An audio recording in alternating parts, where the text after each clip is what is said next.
today going to be talking about supporting boards to become future fit for all stakeholders, and emphasis there around all stakeholders.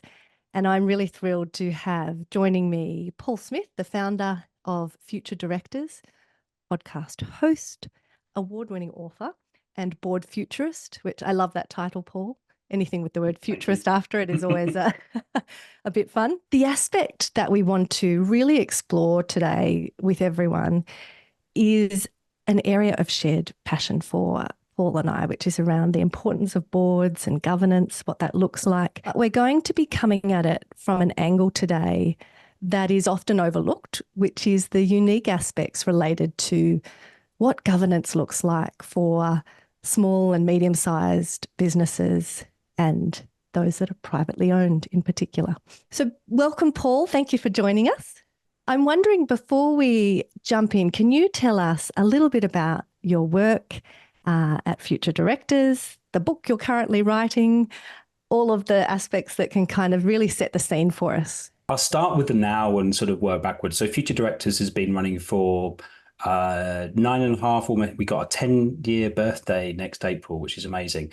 And that started off as a reflection of my own journey as a board director. I started as a very young board director, and so Future Directors was set up to help train and guide and inspire the next generation of board directors. Since then, we've evolved to include a whole bunch of different things, but now with the backing of some fantastic investors and a merger, we're essentially a tech platform for small to medium-sized boards, organizations, for-profit, non-profit, whatever happens to be globally, the ones who can't usually afford or get access to board software, evaluations, and education. So that's what we are, and that's sort of how we've grown to how we can best serve a global community of companies that don't get access to the big players and the big money and that sort of side of things. It's often overlooked because governance is overlooked in those spaces a lot of the time because what's on offer is unaffordable, whether it's courses or consultants. And this is a universal problem. It's not just an Australian problem. Oh, gosh, yeah. And so that's been my obsession, is how can we bring great governance to as many people as possible and inspire generations of companies and people sitting on boards, but also governance throughout an organization, because governance is not just a boardroom. It's not often those two things are collapsed together, but governance is really about stewardship and decision making. So I always say in some of my talks that the moment I could consciously make decisions, I was governing. So all of us are governing ourselves all the time, and we're involved in governance all the time. And it's that mindset, that leap, that often doesn't get taught. And we tend to collapse governance with compliance and stuff like that. So all of this is what I'm obsessed with. All the stakeholders, I think you and I came across each other through conscious capitalism, if I remember that far back. Yeah. And so for me, the driving force is, well, if all that stuff sits in the boardroom, then if businesses can be a force for good, then boards can be the drivers of that change. And that's what got me into doing this sort of stuff, my own journey and my own thoughts on what the power of business is. And it's so interesting because a lot of what you've just talked about there overlaps so much with the conversations I'm always having with leaders, where you've spoken about our perceptions or understanding of what governance is, which really has meant that for so many small or medium-sized business owners, they almost feel like it's irrelevant for them. It's kind of like, well, we don't need that, or we're privately owned, or our family are the directors, it's a family business, or like, so there's this sense that it's actually not something for them to focus on. So there's multiple challenges that you're kind of up against in even putting it on the radar for people. I'm wondering, have you seen shifts in people's engagement with or awareness of that broader understanding of what governance actually is in the small and medium-sized space over the last few years? Tiny snippets. I think we're still trying to educate everyone else who sits on the listed companies and not-for-profits what governance really is and what it's meant to be, and having that governance mindset. The great thing about private businesses, small to business, SMEs, call them what you want, whatever moniker we want to give them, they're sort of governing without labeling it often. So if we think of governance as an overarching term, And what it really means is stewardship of your business on behalf of all your stakeholders, whether that's you, the owners, the family, your customers, your staff, society, environment, all of those different things, regulators. There's a whole heap of things that are what stakeholders is an interesting term globally. So we like to say impacted parties often as well. Whoever's impacted by the decisions or the actions of your business. Sort of flow on effects. Yep. Yeah. So that you're already doing that half the time, but you may not have the structure and the frameworks around it, which can help you understand that. Underneath that is strategic development, risk management, which is basically the same, two sides of the same coin. Yeah. Here's where we're going. Here's what might stop us and what we're going to do about it. Financial governance, and then stakeholder engagement, reporting. All of that stuff most companies are doing. Interesting in the family business space, which we can dive into at some point. There's obviously lots of different governance structures.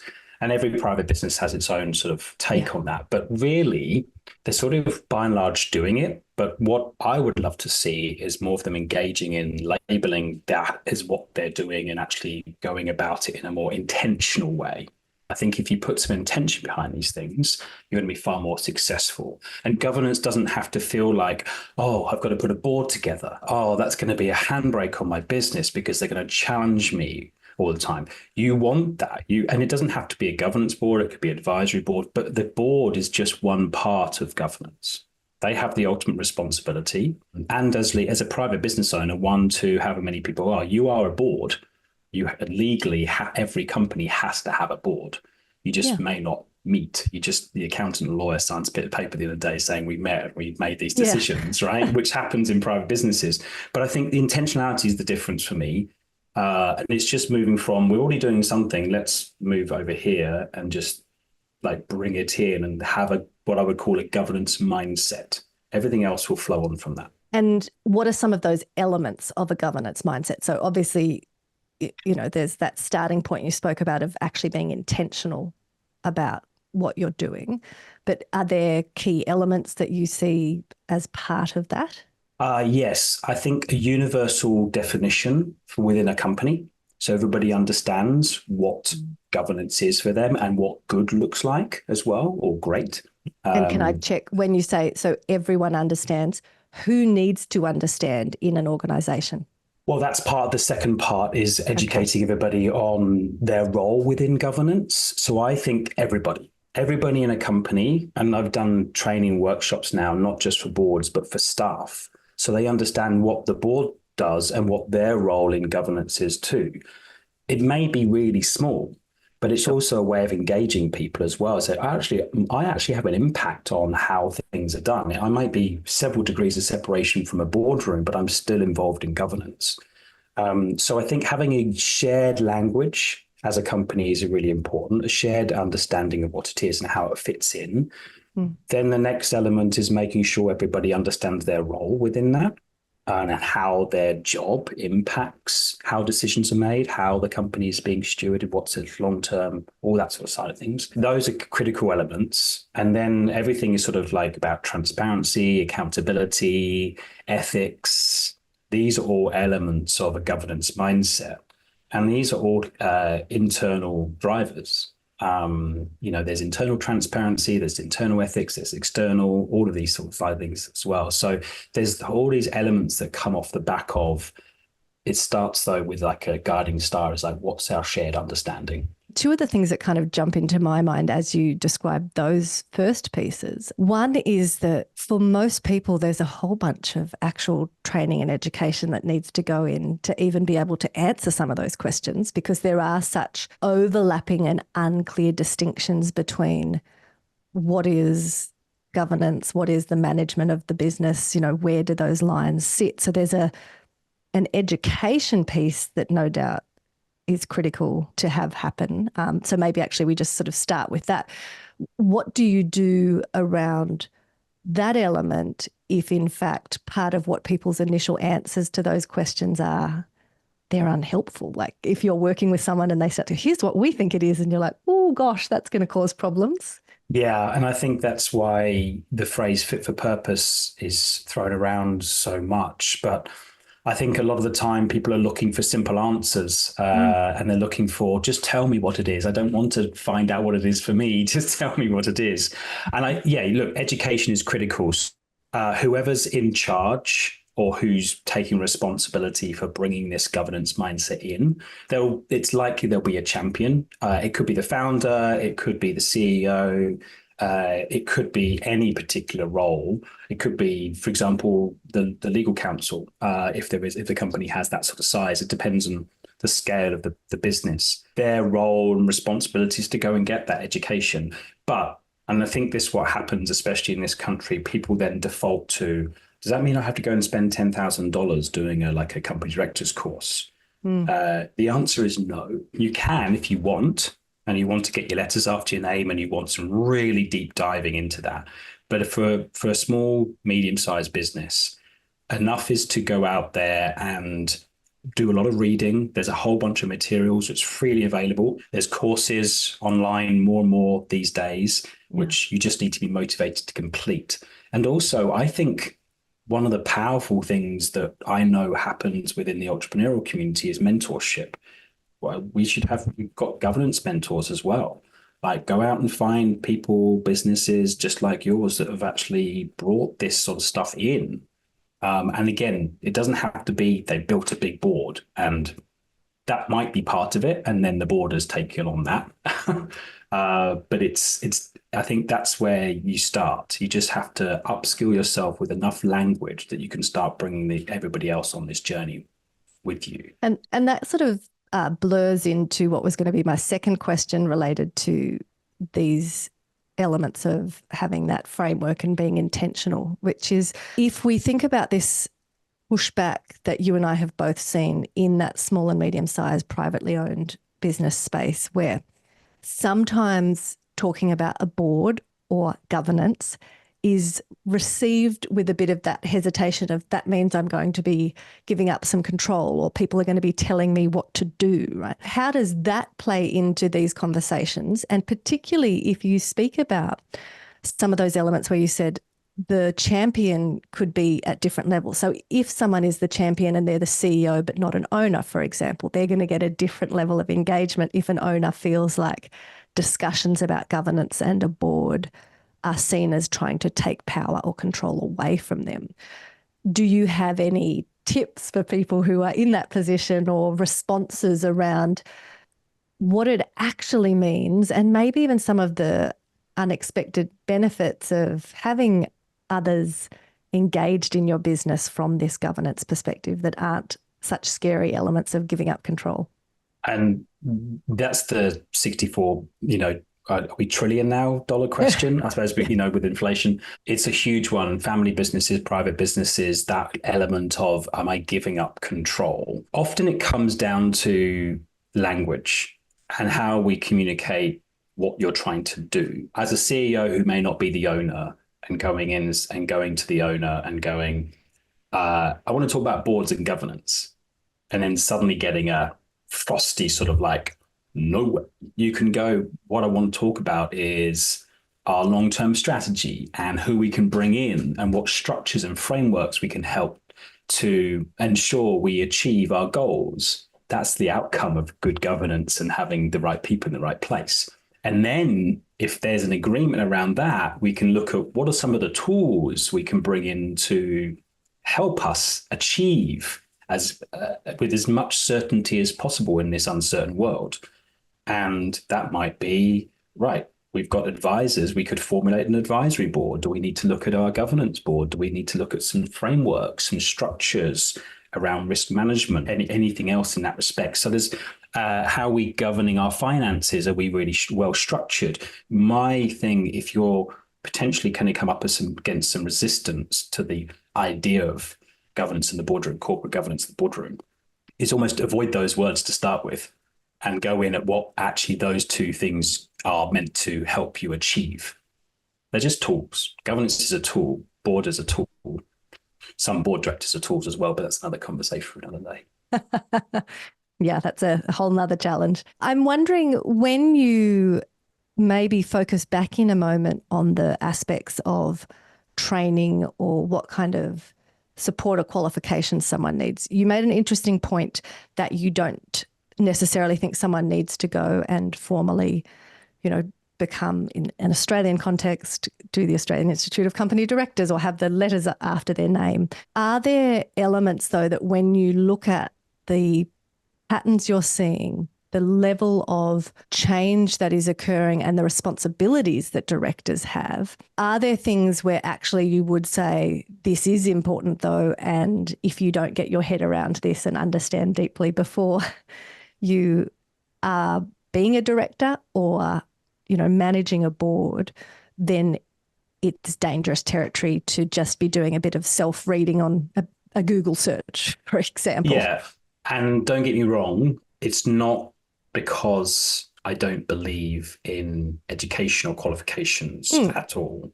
Personally, I believe every single board director of any type should have to jump through some hoops before they can get their director ID. And having had a conversation with ASIC last year when they brought in the director ID, they said, we're not going down that path. This is it. So we can just track things. That's all they wanted that for. The problem is it's out of reach of so many people because it's really expensive. However, and I, as a shameless plug for what future directors do, fill us in. But it's also why we do it. You've built it in the first place. Yeah, of course. Like we have the part of our platform, which is our education hub, we're building up, and we have like 10, and we've got another dozen being built, a whole bunch of self-paced short courses. Think masterclass for board directors aspiring to experienced, without the massive production value in the celebrities. But essentially, we've gathered up faculty from around the world, and we're developing these self-paced courses, which can take anything from like an hour to a day to complete. And everything's available unlimited for $200 a year. That's Australian. So you can do them multiple times. Every single one of them, you get a badge if you want to display it, if you're sort of career orientated in that respect. So we just dropped 3 risk management ones from our risk management expert, Lisa Coletta. And the conversations we're having in there and the stuff that within that course it's all about bringing in stuff which is fit for purpose. So the education's available. There's no prerequisite for it, but I believe, yes, any person starting a business, becoming a board director of any type of board should be doing some entry-level education so they understand what they're getting themselves in for. But for me, being a board director, the phrase I use is the best directors are students. It's a lifetime of learning. The problem is in the world of boardrooms, and not so much in SMEs, but generally, people have joined boards in order to give back their skills, their experience, their networks, even their money. But the world is not like that anymore. It's not static. It never was really, but everything's changing so rapidly. You have to keep up to date. So there's an element of pre-boardroom, knowing what I'm getting myself in for, understanding my role, responsibilities, what it all means, how it all operates. And then afterwards, continuously learning and upskilling what I'm doing. And you can either do, if you've got the finances or the backing, you can do all the big stuff, or you can do the stuff which is readily available and delivered by people who are experts. You just have to add it into your time budget. It's hard because not everybody has a learning mindset. And also even that piece you said around, adding it into your time budget. For so many people, the biggest thing that they're struggling with at the moment is this element of they're stretched, they're already overwhelmed. They don't feel like they have time. So sometimes their headspace and time is the most difficult budget to get access to. Well, and again, this is where I think, say for a private business owner or owners, getting in advisors or mentors is really helpful because that's the person that can help. They're helping at multiple levels. So you're already spending time doing this. It's just incorporating the language and the thinking and the mindset into it. It's not a big leap between one and the other. And I really do advocate, again, having an advisory board, which is essentially a group of mentors and really advisors around you, and some of whom have governance experience in different forms, is really powerful. It's it's the stuff that gets left off business owners when they get mentors. It's like, okay, I want my business to get over here. Again, another phrase I use is just think about governance as a competitive advantage, not as a regulatory requirement. How can I use all the tools available to me in order to gain an advantage over other people? And if that could be the people, the processes, the techniques, whatever it happens to be, you just have to get yourself to a point of learning and understanding of the language so you can have these sort of conversations. And again, if you've got the time and the funding, go and do the big courses. If you don't, there's a whole bunch of stuff out there which is available. And Future Directors that's why we built this platform. Internationally, everybody can do it. You mentioned there the element of advisory boards. So I often have talked to people about that being a nice way to begin down the journey. You're not yet asking someone to fully commit to being a director. You're also not feeling that sense of handing over the formal role of them being on your board.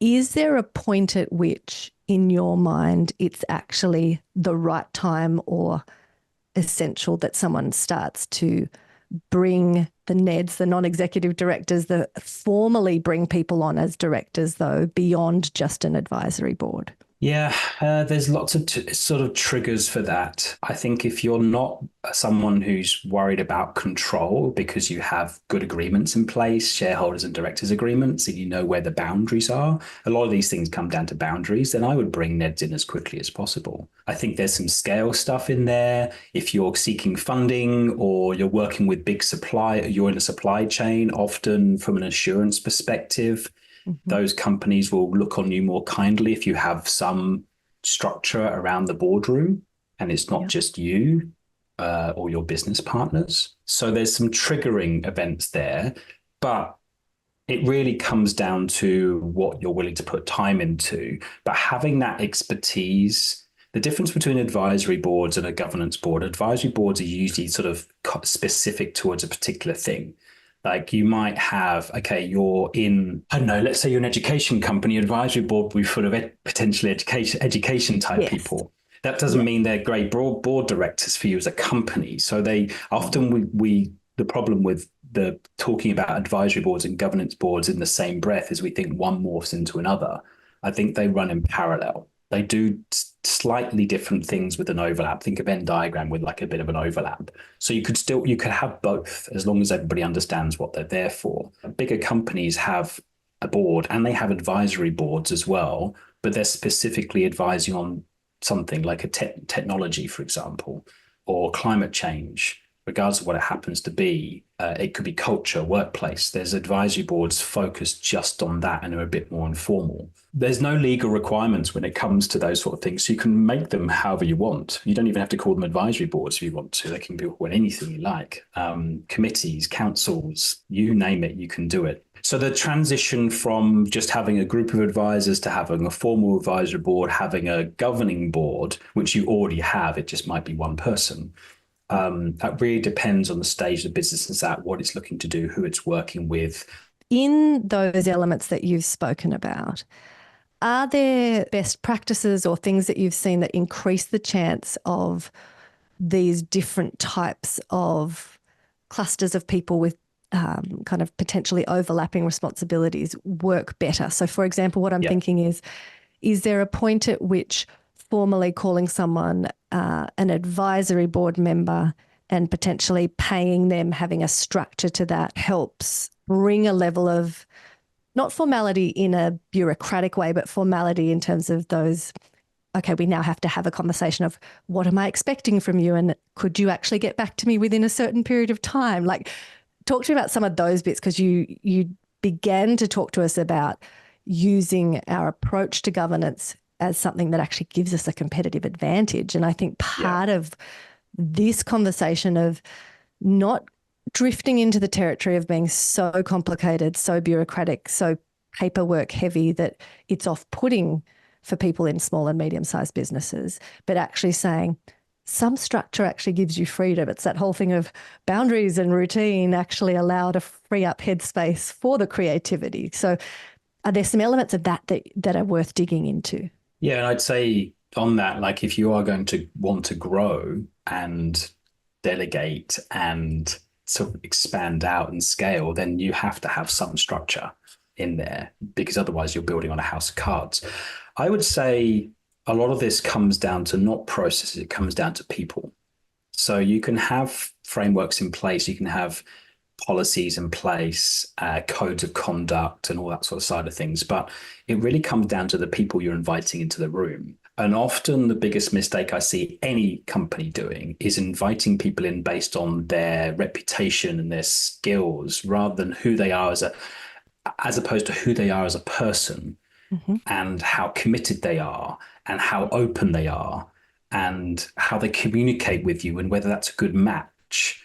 Because one thing why, and this is the experience I definitely have had, the reason so many people are turned off boards is either they've done it before and they've just had horrible people or the wrong people because they haven't put enough intentionality into how they're recruiting these people because they've gone on a certain criteria, or they've sat on boards themselves separately and they've gone, this is a horrible experience. And unfortunately, that is more common than we'd like it to be, because there's so many people entering the boardroom or inviting people into their boardroom who are not doing the learning, the education, the intentionality, because most people are not qualified to do it. They're not educated enough to do it, hence why the need for more education. So I think being really, really careful who you bring in is really, really important. So often when boards are recruiting, even in the SME space, they'll go, well, we need someone from a legal background or a marketing background. And then, oh, who do you know? And it's like bring in sort of second connections or all that sort of stuff, or let's go to a recruiter to bring them in. For me, it's not about that. Skill's really important, but for me, the values alignment, their motivations, their character traits, how they're going to work with you. You don't want people just like you, because that's just as dangerous, because then you just got a whole bunch of yes people around. But really being careful about how you recruit people. I remember for a small business, for a growing bright private businesses, I helped them recruit an independent. Their first board director beyond the founders, there was 4 founders, was a chairperson, because none of the founders had the experience of chairing boards.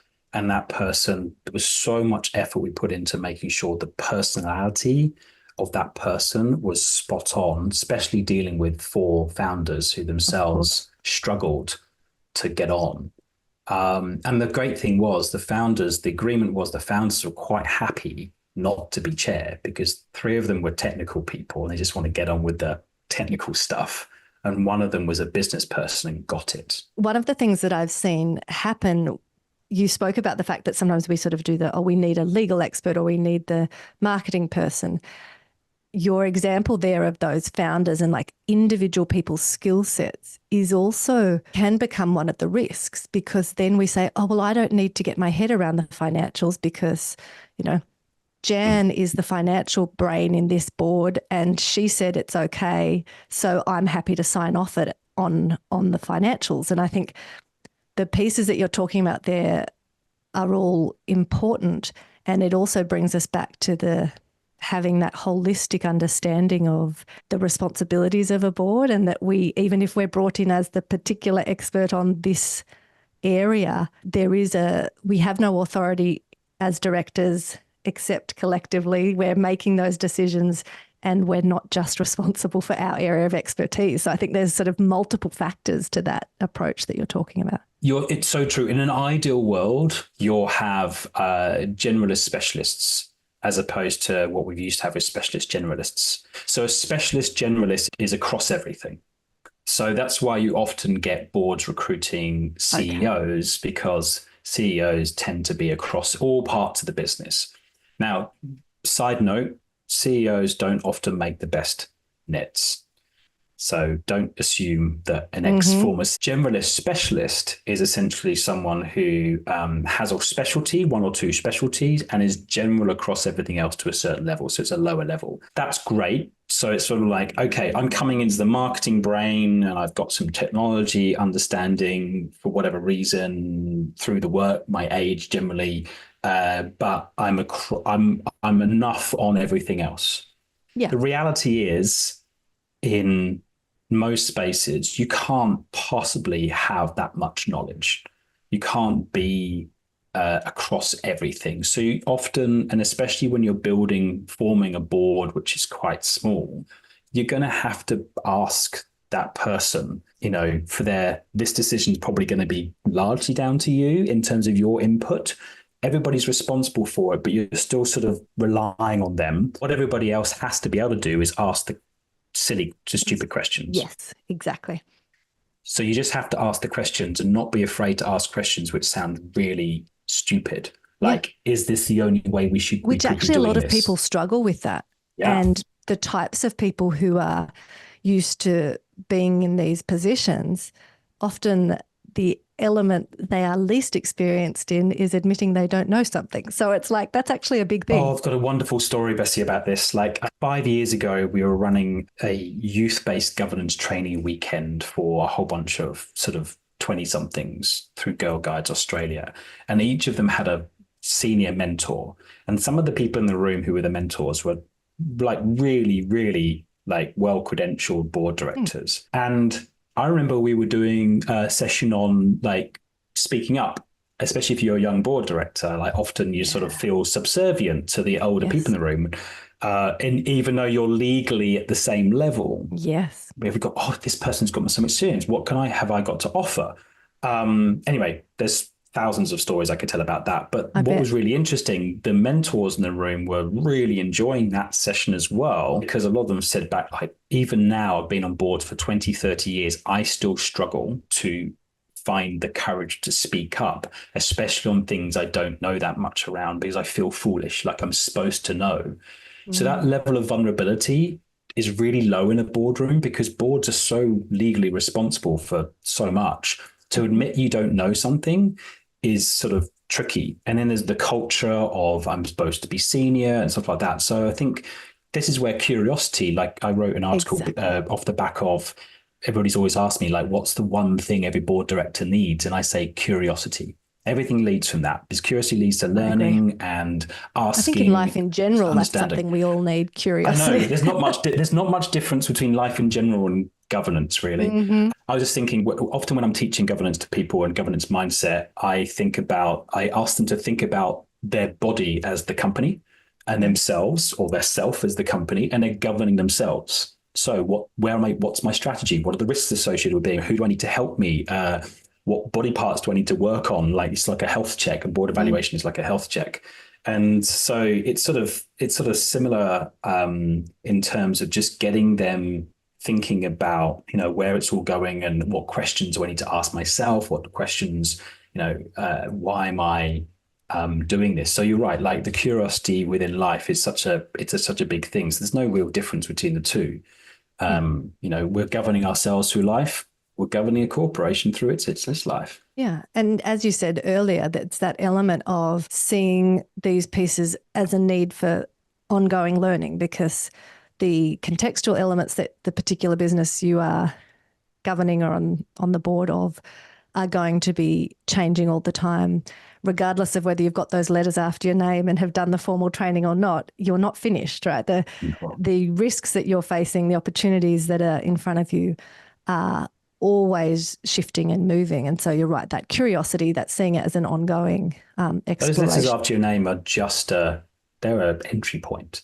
You don't need them to enter the boardroom, as so many people think, but they're still just an entry point. They're a very in-depth entry point, but they're just an entry point. I'm wondering if you can take us now down a different angle, which follows on from this element of the central role of governance and boards around decision making, and whose voices are we listening to, whose perspectives are in that mix. When you think about being future fit and the idea of that being for all stakeholders, that broader group, what are some of the things we should be aware of, or the lessons that you've seen organisations learn through your work that are worth sharing with us around the importance of a diversity of experience and background and all of these things in the voices that you bring into the governance roles, whether formally as a director or on an advisory board? Can you talk to us about that and the different outcomes we get depending on whose voices are influencing us? Yeah, so if we're only listening to voices that confirm our own thoughts, then we're not really getting any sort of diversity. So the way I think about this is I would start with what I would call a stakeholder mapping exercise. So whoever's involved in this process, let's call it the business owners, first you list all of the stakeholders that we think we have, internal and external. Then we look at how we're engaging with them. What's the need they have from us and we have from them? And then what can we learn from them? What can we understand? And then who can we bring in to be a voice of those stakeholders? Now, that could be advisors, it could be board directors, it could be a committee, it could be just a conversation, it could be meetings. It doesn't have to be everything's formal. Not every stakeholder needs to be represented in your governance in that aspect, but you need some sort of two-way conversation happening with those different spaces. So let's take, for example, one that's often overlooked when it comes to stakeholders, your staff. How are we engaging staff to ensure that we're building the workplace which will have them want to stay and turn up and do the best job they possibly can and be really loyal, assuming that's a definition of success for a business. And is that actually what they want? How are we doing that? That doesn't mean you have a staff representative on your board, like a lot of companies do, but you have some way of engaging with them.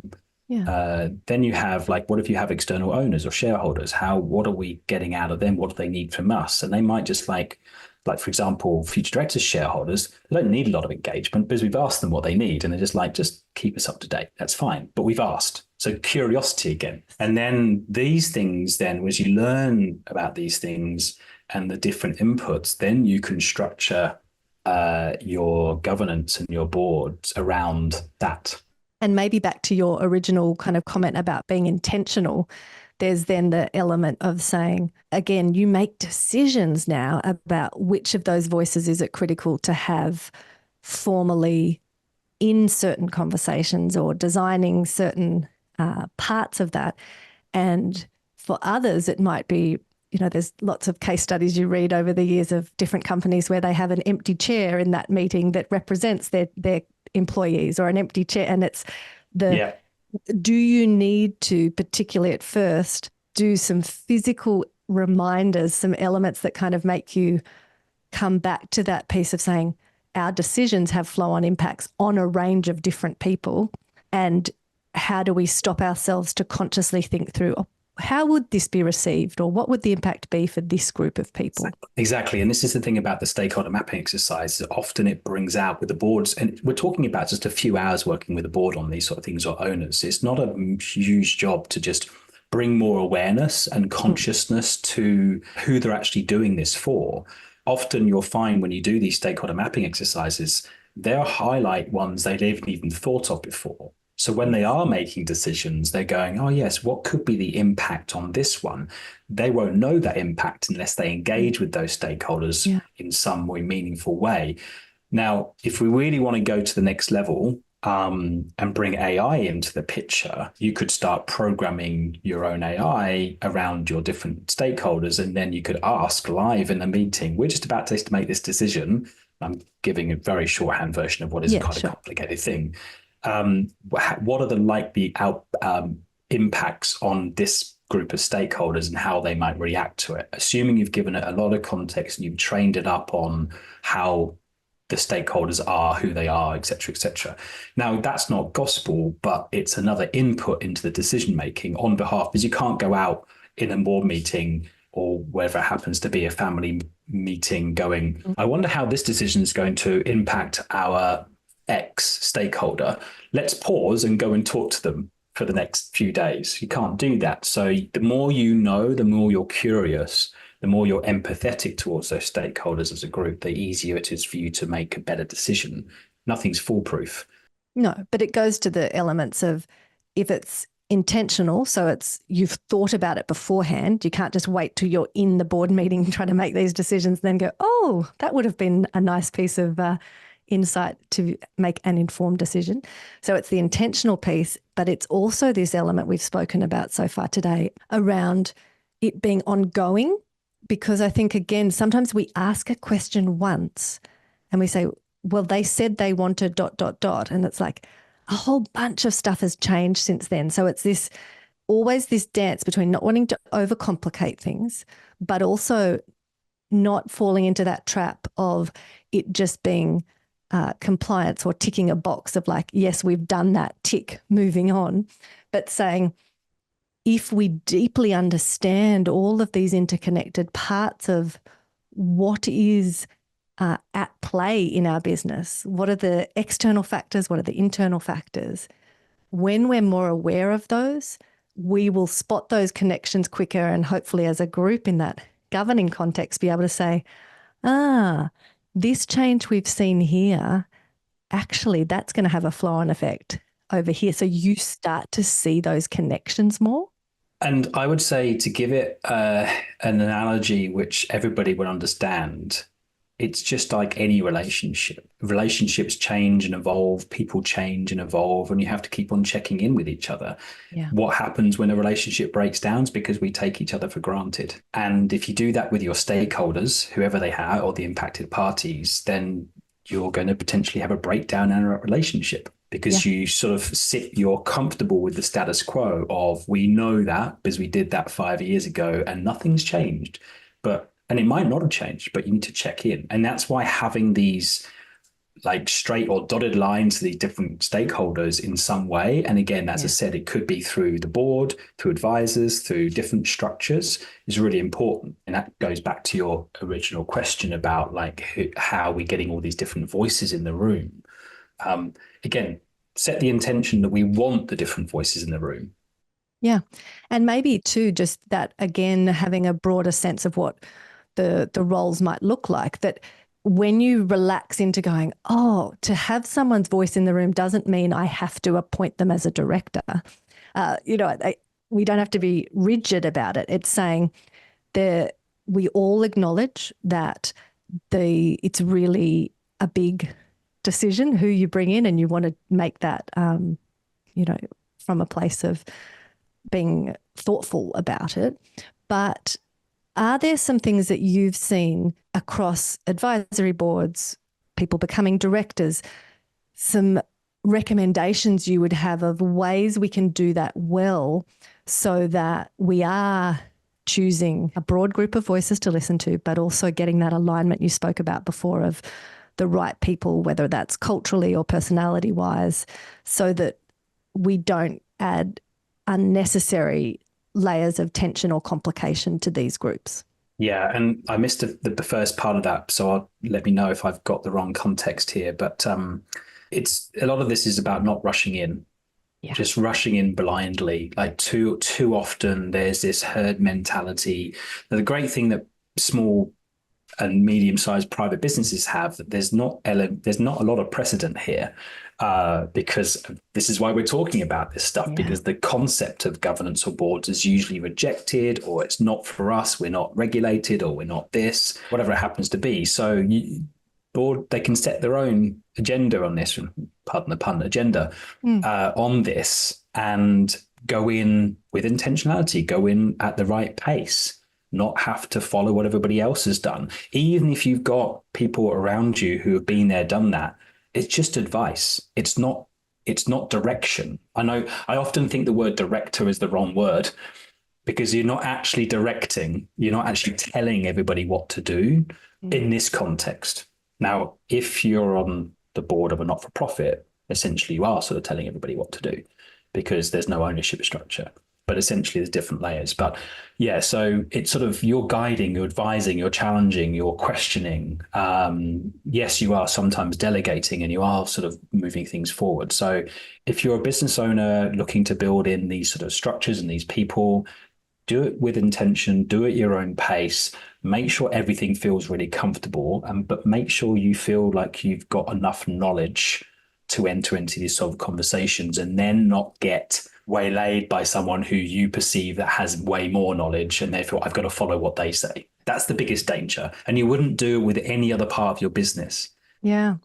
It's interesting because it probably brings us back to that piece you said at the beginning, where so often we forget that this is just about decision making. And when I think about some of the extremes that I see related to boards and governance, there are often it's in these two different categories of either it's really overly bureaucratic, lots of paperwork and, technical aspects that both bore people, lose them in the detail and get them caught up in the wrong things, or it's so unstructured and seen as irrelevant that there isn't actually the intentional aspect of saying, how are we making decisions? What information do we already have available? What is the data we have on hand that could inform our decisions, but we're not even looking at it, because neither of those extremes are helpful. And I think in a lot of this, it is having these types of conversations to say, we don't need to just look at what's getting all of the airtime publicly, because, one of the things I find frustrating is the case studies, the examples are all for these big listed companies, and it feels like, well, unless I had 10,000 employees, how could I possibly do that? Or unless I had that kind of budget and cash flow, it's not relevant to me. What I'm hoping in this conversation is that we're starting to maybe break some of those understandings of what our options are and kind of push it back into the middle somewhere where it can be, as you said, fit for purpose. It is about understanding your context, going at the appropriate pace to establish those things, but really hearing some of these elements you've spoken about where it can in fact be a competitive advantage, where it can open up and allow us to spot and mitigate risk quicker than we would otherwise. All of those pieces. I really do advocate for, there's two particular courses that we've developed with Lisa Kelleder on our platform, and it's so crazily, ridiculously cheap. And people ask us how we can get away with it. And we go, well, scale. But like there's one on board processes and one on governance frameworks, and they just make the whole thing so simple. And I just really would recommend people to look into those ones, because it's all about fit for purpose. Yeah, it's just about fit for purpose and going, it doesn't have to be this big bureaucratic paperwork nightmare. I'll draw back to one point you made about those two extremes, right? You've got like really informal, casual style, and you've got the over the top, hundreds of pages worth things. What's really interesting, it goes back again to having the right people in the room and the curiosity about them.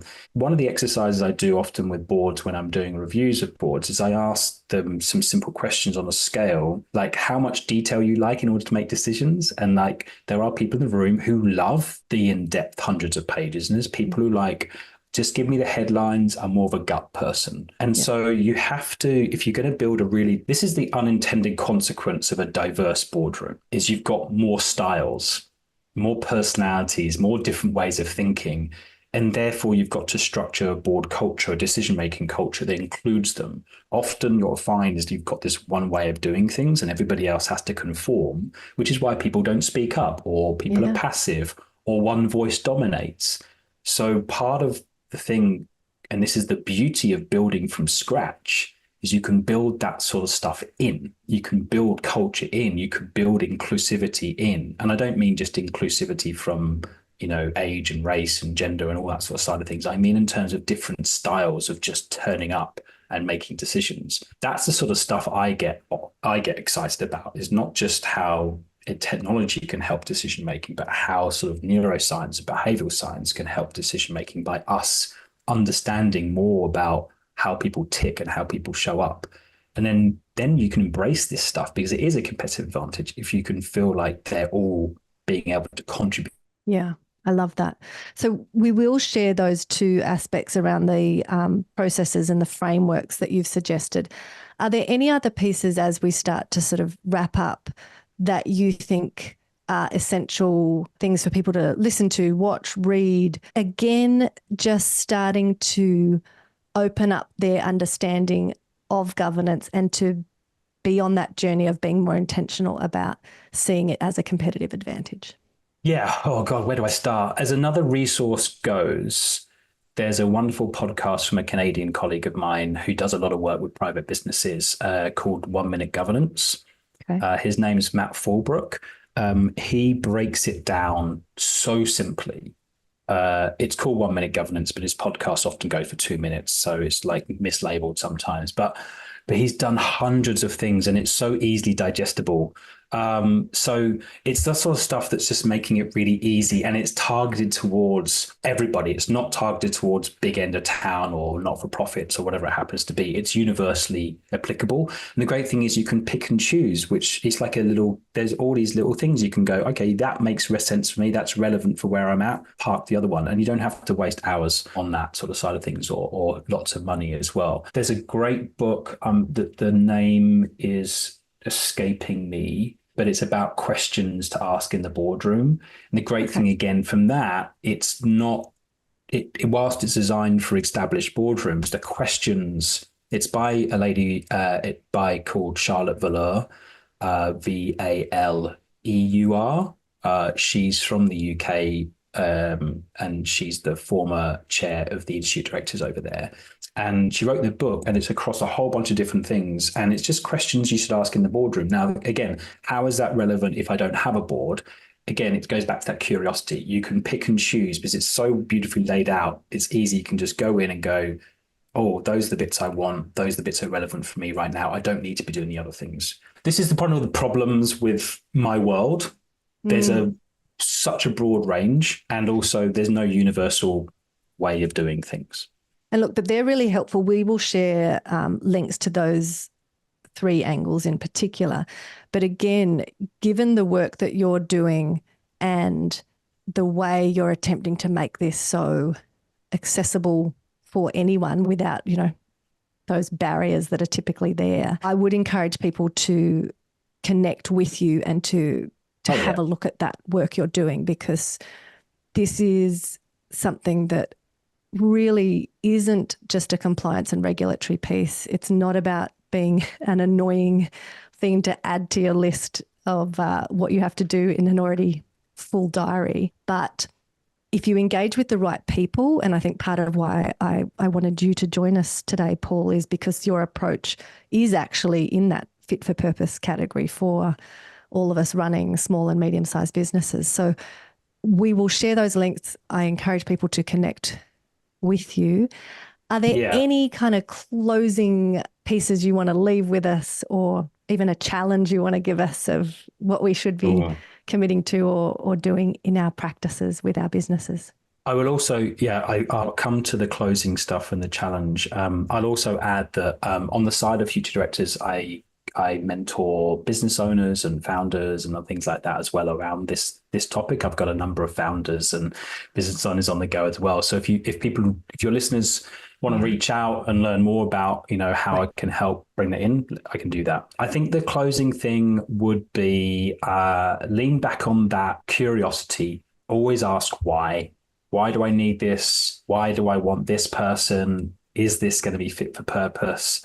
And take your time. Just take your time. There's no hurry. You don't need to do this. You want to do this. And hopefully we've done this over the last bit of this podcast. We've convinced people just to go, just open their minds up to the idea that maybe governance is not a regulatory burden or a compliance burden. It's actually about competitive advantage. Yeah. So then I suppose my challenge would be to, look in the mirror and challenge yourself. Is I've got any biases or preconceptions around governance and why that is, and then seek to answer those questions for yourself, and then go, okay, maybe I need to look at this again from a different angle. The challenge is then go and do that. Find time in your time budget to go and do that. And it doesn't take a lot. Yeah. Well, when you've given examples like the 1 minute governance and different pieces, it's these, how do you just be always staying in the curious, open-minded learning mentality of, oh, that's an idea I hadn't thought about. As you're going for a walk, then think about, okay, how do I make this relevant for my business? What would that look like for us? So it's not just absorbing the information, but then making that next step of connect it to what that means in action. Yeah. And I will say one more thing, and knowing more about how you absorb information. So I'm not, despite the fact I create courses and run courses and, I'm not someone who likes turning up to courses. That's not how I learn. I started my podcast because I like learning through conversation. I like learning through experimentation, doing. That's why I sort of started a business and a podcast like it, and writing. That's how I learn.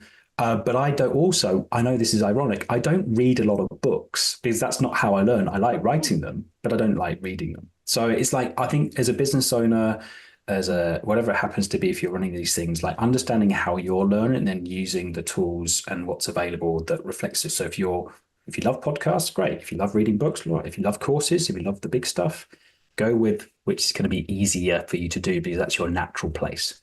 Yeah.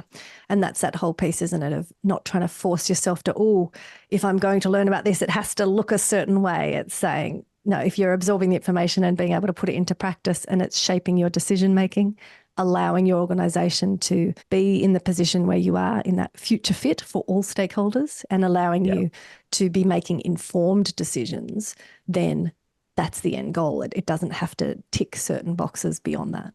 Absolutely. I love that. Thank you so much. I really appreciate your time, and we'll share links and all of your details. And I do encourage people to reach out to get some more of that support that will fit their businesses on this incredibly important journey and the elements of governance and boards and the role that they play. So thank you so much. It's been wonderful. Thanks, Bessie.